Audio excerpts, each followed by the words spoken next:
Hi hello నమస్తే welcome to social post TV. నేను మీ anchor పప్పు. ఈరోజు నేను సుప్రీం కోర్ట్ సాయి కృష్ణ ఆజాద్ గారితో ఉన్నాను. అండ్ చాలా కేసెస్ కూడా మంచిగా లీగల్గా తను వెళ్తున్నారు, ప్రొసీడ్ అవుతున్నారు. అండ్ చాలా కేసెస్ కూడా వస్తున్నాయి సార్ దగ్గరికి. అండ్ చూస్తే కనుక ఆజాద్ గారి దగ్గర ఏ విషయాలు కూడా మనకు సొల్యూషన్ దొరుకుతుంది. అండ్ ఎవరు కూడా చాలా ఏమంటారు, ఎన్ని పెద్ద కేసెస్ అయినా కూడా న్యాయం దక్కేటట్టు చేస్తారు ఆజాద్ గారు. అండ్ ఈ రోజు మనం సార్తో ఉన్నాం. కొన్ని న్యాయపరమైన చట్టపరమైన సందేహాలు సార్ని అడిగి తెలుసుకోవడానికి ప్రయత్నిస్తాం. నమస్తే సార్. నమస్తే పప్పు. First of all congratulations sir. Thank you brother. ఎలా ఉన్నారు? చాలా హ్యాపీ అండి. నాకు ఇంకా హ్యాపీ ఉంది ఈ విషయం విన్న తర్వాత, సుప్రీంకోర్టు అడ్వకేట్ అంటే. Thank you. అండ్ చూస్తే సార్ కేసెస్ చాలా వస్తుంటాయి, కానీ భరణం కోసం భార్య చూపాల్సిన సాక్ష్యాలు ఏంటి సార్? యాక్చువల్గా ముందు ఏంటంటే ఫస్ట్ మనం ఈ భరణం అంటే ఏంటో తెలుసుకుందాం. భరణం ఏంటి, దానికి అర్హతలు ఏంటో తెలుసుకుందాం. ఆ భరణం అనేది మనం తెలుగులో భరణం అంటాం, ఇంగ్లీష్లో మెయింటెనెన్స్ అంటాం.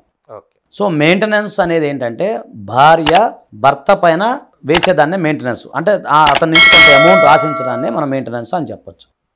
ఇది ముఖ్యంగా 125 CRPC క్రిమినల్ ప్రొసీజర్ కోడ్ అని ఉందండి. సో దాని ప్రకారం 125 సెక్షన్ కింద మెయింటెనెన్స్ వేస్తారు ఎవరైనా సరే.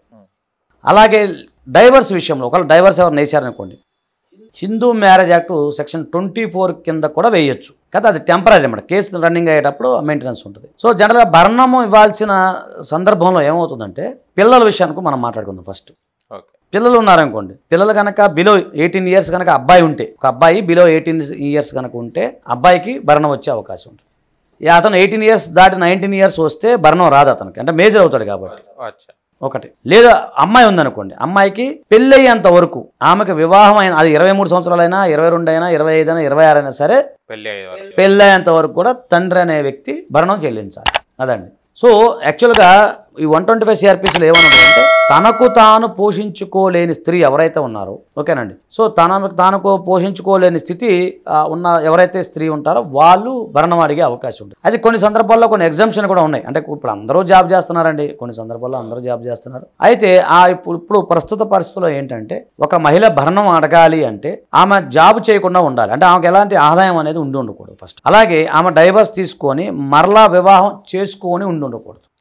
ఆమె కనుక ఎప్పుడైతే మళ్ళీ ద్వితీయ వివాహం చేసుకుందనుకోండి, ఆటోమేటిక్గా ఆమెకి భరణం ఏదైతే ఉందో అది ఆటోమేటిక్గా డిజాల్వ్ అయిపోతుంది. తర్వాత ఆమె కనుక పిల్లలు ఉన్నట్లయితే, చెప్పే కదా పిల్లలు ఉన్నట్లయితే పిల్లలను కూడా ఏమో అడిగే రైట్ ఉంటుంది. పిల్లలకు కూడా భరణం అడగచ్చు, ఇబ్బంది లేదు. అలాగే ఆడపిల్లలు ఉంటే ఆడపిల్ల అంతవరకు కూడా భరణం అడిగే అవకాశం ఉంటుంది. సో అలాగే ఆమె ఏంటంటే తను జాబు చేయట్లేదు అనేది ఆమె ప్రూవ్ చేసుకోవాలి. మేము జాబ్ చేయట్లేదు, నాకు ఎలాంటి ఆదాయ వనరులు లేనది.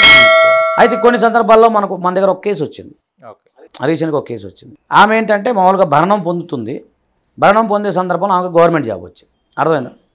సో ఇక్కడ ప్రశ్న ఏంటి, మరి గవర్నమెంట్ జాబ్ వచ్చింది, మంచి ఆదాయం వచ్చింది ఆమెకి, సో భరణం అనేది మరి ఇవ్వాలా వద్దా అని ప్రశ్న, అంతే కదండి. సో ఇప్పుడు ఆమెకు అలా ఉన్నప్పుడు కూడా ఆమెకు ఆదాయం కొన్ని సందర్భాల్లో గవర్నమెంట్ జాబ్స్ అనగానే చాలామంది మనం ఊహించినంత డబ్బులు అయితే రావు, అంతే కదా. మనం 30,000, 40,000, 50,000 అయితే ఇవ్వరు కదా స్టార్టింగ్లో. వాళ్ళకి ఏదో మామూలుగా ఇనీషియల్గా 5,000, 10,000 ఎంతో అంటే జనరల్గా ఇస్తుంటారు. అలాంటి సందర్భాల్లో భర్త క్లెయిమ్ చేయడం జరిగింది, లేదంటే ఆమె అట్లా జాబ్ చేస్తూ ఉంది ఇలా పలాంటి దాంట్లో అంటే, అప్పుడు జడ్జి గారు పరిశీలించి ఓకే, కానీ ఆదాయం సరిపోవాలిగా. ఈ రోజుల్లో ఒక మనిషి 5-6 వేల బతకలేరుగా. సో ఆ సందర్భాల్లో కూడా కొన్ని ఎగ్జామ్షన్ ఇవ్వడం జరుగుతూ ఉంది. ఓకే, ఇదే కాకుండా ఆమె కొన్ని సందర్భాల్లో ఆమె అనారోగ్యం ఉందనుకోండి, అనారోగ్యంగా ఉంది పాపం. మహిళలు కొంతమంది ఏంటంటే కొన్ని అనారోగ్యంగా ఉంటారు, వాళ్ళకి సంబంధించి మెడికల్ క్లెయిమ్ కూడా చేసుకోవచ్చు. మహిళలకు సంబంధించి సడన్గా మహిళలకు అనేక రకాల ప్రాబ్లమ్స్ వస్తుంటాయి. ఆఫ్టర్ డెలివరీ అయిన తర్వాత రకరకాల ప్రాబ్లమ్స్ వస్తాయి. వచ్చినప్పుడు కొన్ని అనారోగ్య సమస్యలు ఉన్నాయి ఆమెకి. అవి కనుక కోర్టు వారి దృష్టికి తీసుకొస్తే ఆ యొక్క ఏదైతే మెయింటెనెన్స్ ఏదైతే ఉందో దాన్ని ఎన్హాన్స్ చేసే అవకాశం కూడా ఉంటుందన్నమాట. సో ఈ విధంగా భరణానికి సంబంధించి కొన్ని అర్హతలు ఉండాలి. తర్వాత ఇంకొకటి, భర్త కూడా భార్య పైన భరణం పొందొచ్చు.